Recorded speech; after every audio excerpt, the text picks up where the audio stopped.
I'm gonna be real with y'all. The trucking industry is right now. Before we jump into this video, y'all, I need you to subscribe to the channel, man. Y'all liking, y'all commenting, but y'all not subscribing. So if you want to continue seeing great content like this, I need you guys to subscribe, all right? Peace. And the reason why I say that, y'all, is because rates are low, fuel is high, and it's putting a lot of stress on companies financially. So we're not making the same profit that we were 6 months ago, 3 months ago, a year ago, whatever, how long it may been, because previously, y'all, rates were really good. Fuel was not bad at all. So it seemed like it was a trucking boom. It was really hard to get a truck. Everywhere that you went to try to get a truck, they were charging, 30, 40, 50% of what the truck is even actually worth. Everybody was, they was having to come up because the rates were so good.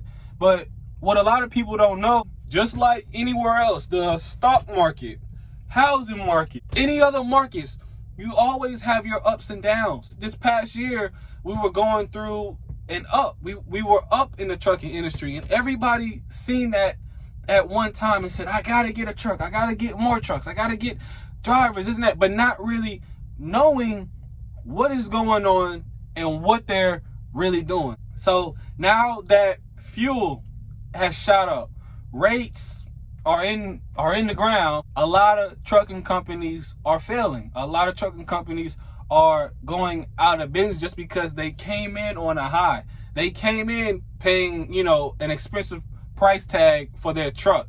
They came in paying high insurance. And then a couple months later, rates just, they plummeted.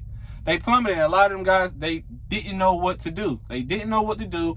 And they had a bad experience with the trucking industry starting out. So it's like a lot of rumors that people are spreading saying that, the trucking industry is not a good industry to be in. The trucking industry is always a good industry to be in. You just have to know what you're doing.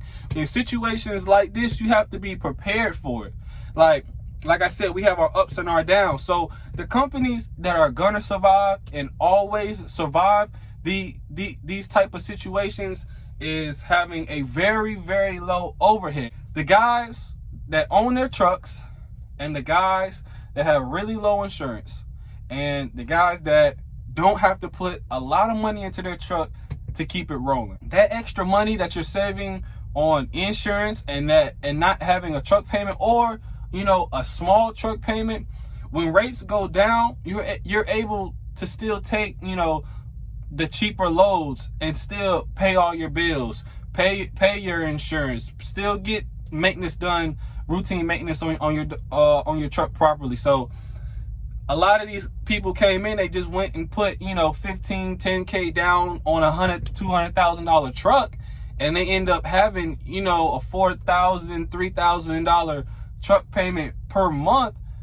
And they pretty much screwed themselves from the very beginning because they didn't actually know what they were doing. The way that you're going to succeed is having a very low overhead. Yeah, you can survive with a higher overhead while rates are high, but the moment those rates drop, you're in trouble. You're going to be in big trouble. And that's what I see happening to a lot of the guys that had got into the trucking industry during the pandemic. I don't know if you guys have noticed or not. During the pandemic, when we were in our highs for trucking, you could go to any truck lot, whatever it may be, and is little to no trucks there. Little to no trucks. And if there is a truck there, they're taxing you for it. Like the same trucks that were $50,000 are now $80,000, $90,000. And they're not even in that good of a condition. They have 600 to 700,000 miles on them. And they're charging $80,000. They're ripping people off. They're ripping people off because they know when them rates are high, the trucking industry, yes, it's a come up. It's a come up, but you have to do it the right way. And a lot of people just didn't do it the right way. They came in when they seen it was, it's like, for a lot of you guys that know stocks, it was a bull run. So while everything is going up, everybody's trying to buy in, hoping that it continues going up. But the moment it goes down, you lose everything. When it finally crashes, you know, and you lose everything that you got, now it's, oh, the trucking industry is bad. The trucking industry is horrible. Don't get in the trucking. Stay away from it. Stay as far as you can. It's just that you didn't know what you were doing.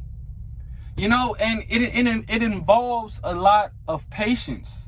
You have to be patient, y'all. That's why I had an opportunity to try to get me a truck, but I wasn't going to overstrain myself and stress myself out. So if I would have took the opportunity that I had to get my own truck, I would have been locked in paying about $8,000 a month for my truck. What sense does that make, y'all? What sense is that rate? And then shortly after, I said, nah, I'm going to just wait it out. And shortly after, rates, they dumped. So I really saved myself. And now that everybody is thinking that the trucking industry is horrible, they're giving their trucks back. They're selling the trucks. And pretty soon here, it's going to be an abundance of trucks. That's when you swoop in. You buy your truck straight out, but you make sure you're buying a decent truck. You buy a decent truck straight out, you have a decent driving record, you have experience, you're gonna win. You're gonna win out here.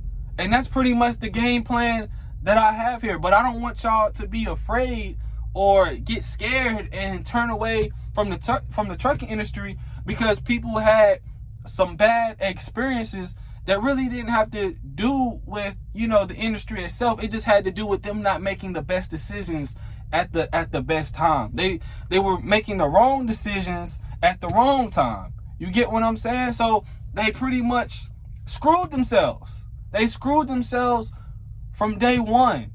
And what they say, it's a saying, y'all. It says that millionaires are made in recessions. I don't know if you guys know about that, but I watch a lot of financial videos, and I have heard that saying over and over again. Just like the housing market, y'all, homes are way overpriced right now. But y'all know what's happening now, right? Now that the interest rates are skyrocketing, and the prices of homes, they're trying to hold as long as they can, but it's not going to last much longer. It's not, y'all. I guarantee you the next rate hike, they're going to be dumping inventory. There were so many housing starts during the pandemic because the demand for houses were so high. They started building houses like crazy. And now that those houses are finally getting ready to be finished, interest rates done shot up. So now nobody can afford the houses that they built. So what's going to happen is all the houses are going to sit. And now people are going to start losing money because they're sitting. And what they're going to do is called liquidating assets. Once they start liquidating those assets, now it's like a clearance sale. For the people that held out and know what's going on, you're going to have a field day. You're going to have a field day. It's going to be the best time for you to make financial decisions. Stack your money, save everything that you can right now. And when this recession hits, the money that you have saved up, go buy everything that you can, all the assets that you can. Because, like I said, what goes up must come down. It has to. And then we're going to repeat the same process. It's going to go back up. It's history, y'all. It's consistent. Think of 2008, y'all. It's not the same exact thing, but it's similar to what's going on. So, you know, the opportunities, y'all, that you're about to have in the trucking industry is going to get crazy. It's going to get crazy. It's going to be